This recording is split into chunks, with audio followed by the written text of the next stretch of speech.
સુરેન્દ્રનગર જિલ્લાના સાયલા તાલુકાના એક પંખીના માળા જેટલા નાનકડા એવા ગંગાનગર ગામના શ્રમજીવી ખેડૂત પરિવારના મેર સેંધાભાઈ વાઘાભાઈના પુત્રો મેર કિરણભાઈ સેંધાભાઈ પેરામિલિટરીની SSBની ટ્રેનિંગ પૂર્ણ કરી પોતાના વતનમાં પરત આવતા ગામલોકો તથા સગા સ્નેહીજનોએ ખૂબ જ મોટી સંખ્યામાં હાજર રહીને ઉમળકાભેર તેમનું સ્વાગત કર્યું હતું અને સામૈયું કર્યું હતું।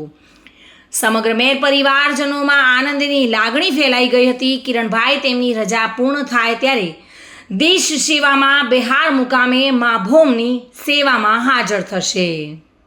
ગંગાનગર ગામનો યુવાન ભારતીય સેનામાં ટ્રેનિંગ પૂરી કરી પોતાના વતન ફરતા ગ્રામજનોએ ઉષ્માભર્યું સ્વાગત કર્યું હતું।